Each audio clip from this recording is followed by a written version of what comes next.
13 years in the NBA, former director of player development for the Detroit Pistons. He is now joining us. So I'm just going to lay the Celtics and the Heat out for you. As somebody who's been in control of an NBA team's player development, I said this about the Celtics. Chris Middleton getting hurt was a break. Miami, Lowry hurt. Butler hurt is a break.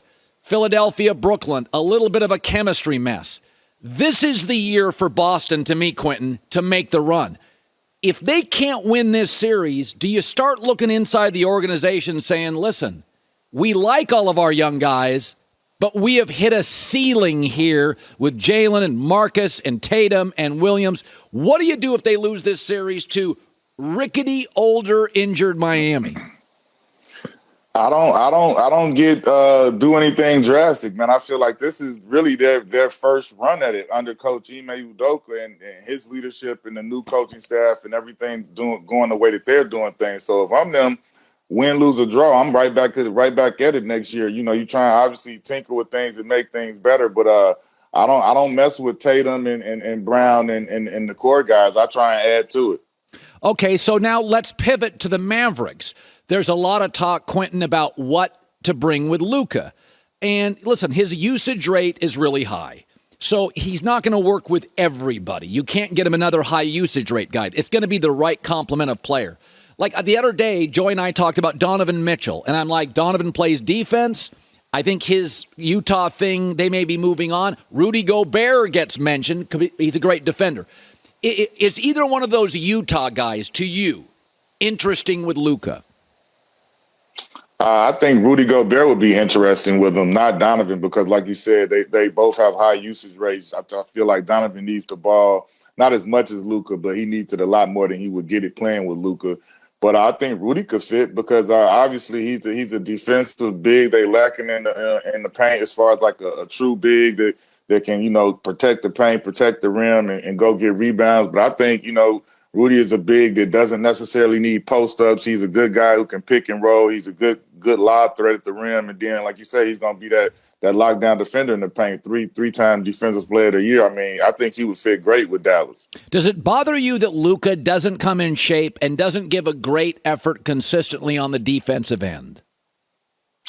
The conditioning thing is more of a concern for me. I mean, there's plenty of, you know, very offensive dominant players of his caliber or more that, you know, don't play the greatest defense. I mean, I think he can work on his effort with it, but I think more so that, you know, him being so young and the conditioning is the bigger deal for me because usually when you're at your youngest age is when it's easier for you to come in and you still looking slim and trim. And so for him to be this young and battling that now, it worries me for the future that if he doesn't get a hold on to it, because I mean, the natural progression is we all get, you know, as we get older, we gain weight and things like that. So if he's battling that right now, that just is kind of in my mind for the future of him. So you look at the Warriors team. And we've been talking about this on the show, that they really do a good job doing a couple of things. One, they surround Steph Curry with a lot of guys that can defend multiple positions. Peyton's going to come back in the finals. Wiggins is very good. Dre's been good forever. Even Kevin Durant's a long, willing defender. Looney now is an excellent rebounder, playing much better defense. So they know what Steph is and what he isn't. The other thing is they draft and develop really well. They always find these guys. Kuminga's another guy I think has a great upside. Yeah. When you look at the Warriors dynasty, it started pre-KD, then they had it with KD. Many people suggest after this one they're done. Do you see a tail on this? How long does it last? Because Dre's older, Clay's older, Steph's older. What do you make of the next 5 years, the next 5 for Golden State? I mean, I think they dictate their own destiny, man. I mean, people didn't expect them to be back here at this point. They didn't expect Clay to come back and play as well as he's played or be as healthy. So, I mean, for me, I can't put a ceiling on these guys and try and say they're going to be done at this point or that point. I think, you know, I mean, we're seeing a new dynamic of what a prime in your career is. You know, LeBron is at 37 years old.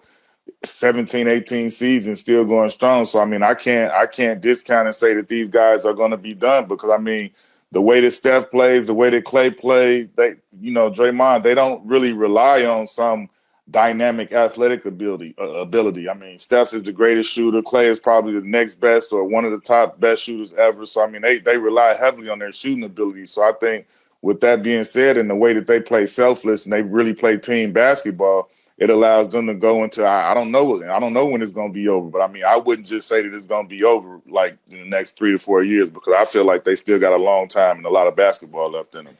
Wiggins is an interesting player, Quentin, because he didn't quite have that dog or that alpha to be a one. And some guys do and some guys don't. I mean, you played with Dwayne Wade. He felt like a one the minute he showed up in Miami. That's just his genetic makeup, his personality. But Wiggins doesn't have that. He's just talented. Did long-term Wiggins, are you surprised he's worked this well with the Warriors? Or did you think he was kind of done and it was just going to be he'd disappear into the basketball heavens? No, I felt like when he went to the Warriors, I felt like that was the perfect situation, because it was just what you said. Like, he was, being the number 1 overall pick. A lot of stuff comes with that, and they expect certain things. And Andrew Wiggins is a great player. He's an all-star, but he wasn't the LeBron James transcended change a franchise by himself. But that doesn't make him not, he's still a max type player, an extremely valuable player. He's a great two-way player, and he's showing with this team that he's a great piece. And yeah, his personality isn't to be outspoken or, like the poke his chest out type guy, but that doesn't mean that he can't come in and impact this team. And I think he is one of the biggest like surprises, and like he's a wild card for them every time. Yeah. Like, you don't know when he's going to go for 20 plus 10 rebounds and things like that. And it makes them that much more of a threat to have somebody like him that can pop off like that at any time. Yeah, he really is a wild card. Now, you're a studio analyst for the Orlando Magic, and we're part of a player development. You ran that for the Pistons. So we have an NBA draft. It feels like to me there's 4 or 5 guys who are really, really nice players. Jaden Ivey's super athletic, but I'm not sure. I don't know if he's a one. I think the kid, Duke's got a kid. People like the kid at Auburn. Your Magic have the number 1 pick. Is there a player that you look at a college and go, that guy I can build around for a decade? He gives me the multitude, defend, score different ways. Because I think in the NBA now, Quentin, can you do multiple things on both ends? Can you defend multiple positions? Can you score the ball outside? Can you in transition? Is there a guy for you in this draft like that? For me, I mean, obviously you look at the top 3 guys, and they got Chet Holmgren, Jabari Smith, and Paolo. For me, I mean, what I've been hearing and seeing, it looks like it's going to be Chet. I mean, he can play 4, I guess 5, or I'm not sure his position. But I mean, for me, when you look at the Orlando Magic, they've got a lot of young talent and a lot of young players that's been drafted high, and then guys are going to be coming back from injury. So I mean, my thing with this pick is, as long as the player, whichever guy they get, they come in hungry and they ready to play hard. I mean, all 3 of those guys are talented. So, I mean, whichever way they go, I think it should be okay. But my thing is that they can come in and be durable as far as, like, available to play and be able to withstand, this hectic 82 schedule without missing a lot of games. And they're going to come in with a high motor. It's going to be nothing but good for this Magic team, because they got a lot of young players with a lot of energy. Everybody's playing hard and trying to learn and get better. And I think if they get one of these guys, and they come in and they have that energy and they have that work ethic to get better, I think it's just going to be a big bonus for the team. Yeah, boy, Jabari Smith's highlight tape is good. He can get up. Quentin Richardson, he's got a podcast. It's called Knuckleheads with Darius Miles. Great seeing you. Thanks for coming on, and I appreciate it. Hi, everybody. Thanks for watching. Subscribe here to get the latest from the show. Also, be sure to check out more of the best clips from The Herd, or go watch a few segments from other shows on FS1.